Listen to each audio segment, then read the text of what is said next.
All right, great question that came in from you guys last night regarding my film career.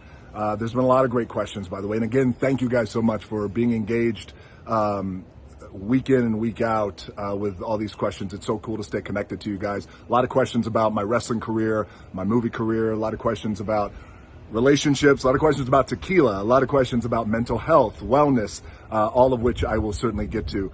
So the question I saw last night was a really cool one. It made me think. The question was there ever a role in Hollywood that I wanted so badly and I went after and I didn't get it and it went to another actor? That answer is yes. And that role is Jack Reacher.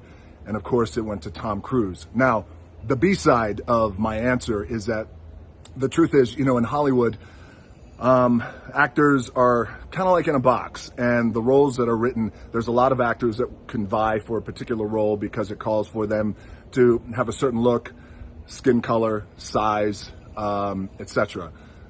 Fortunately for me, there's not a lot of guys in Hollywood at all who look like me. So all of my roles from the beginning of my career, I've been a lucky son of a bitch that they have been created and designed specifically for me, except Jack Reacher. So now this was over 10 years ago and I was in a much different place. I recognize that, a much different place in my career. Tom was obviously the biggest movie star in the world, and I was not. So I wanted that role so badly because I was a big fan of that character and I thought I could do him justice. He was my height, 6'4", 6'5", 275, 280 pounds, and he was a bad dude. So I got the call saying, hey, look, you didn't get the role. Now, look, the truth is I don't even know if I had a shot for it, but the people around me at that time made me think that I did, and I felt like I did. I felt like, why not me? But anyway, went to Tom. No hard feelings, of course. But the interesting thing about that, and it's just funny how the universe works sometimes, is that when I didn't get that role, I got a call from Universal Studios saying, hey, we have this idea about you joining the Fast and Furious franchise. And they were quick to say, we know it's late in the game, and they were just getting ready to shoot like in about 3 weeks or something like that, or a month, I can't remember.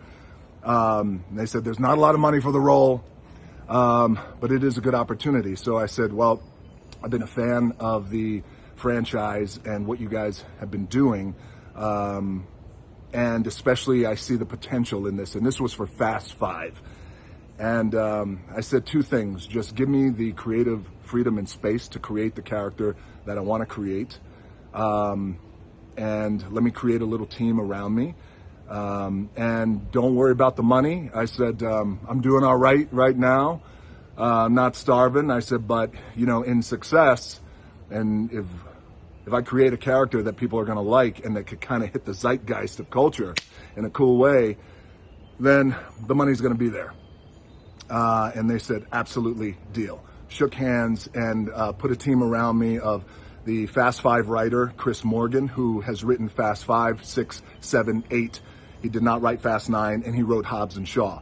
And the other part of that equation was our $7 president, who I've known since I was 18 years old, Hiram Garcia. So the three of us in this trifecta nucleus created this character of Hobbs. And I always look back on that time because I was so disappointed that I didn't get Jack Reacher. But also looking back, I'm positive that the role of Jack Reacher, because it was an established property and IP and character, well known and beloved all around the world, I wouldn't have had the creative space to do what I wanted to do with the character. So with Hobbs, we created this character from scratch, and I wanted to create the baddest walking, shit-talking, jabroni beating, pie eating, trailblazing, eyebrow raising, kicking ass character of I was going to say The Rock, of Hobbs. But you could see there's so many qualities in Hobbs that are really just an extension of me. And I feel like and by the way, so now looking back, I had that creative space and freedom, and we created a character that audiences, you guys around the world, just completely fell in love with, and I'm so grateful for that. And what we have realized over time with the character of Hobbs, with all the crazy antics and, there's like gravity-defying things that Hobbs does.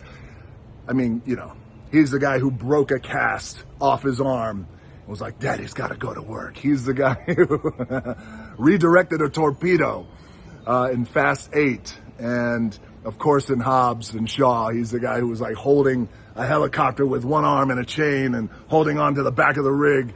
But I found that if we can create a character that was consistently winking at the audience and just letting the audience know in Fast 5, 6, 7, 8, and Hobbs and Shaw, when we created the spinoff, letting the audience know, winking, that I'm having the time of my life.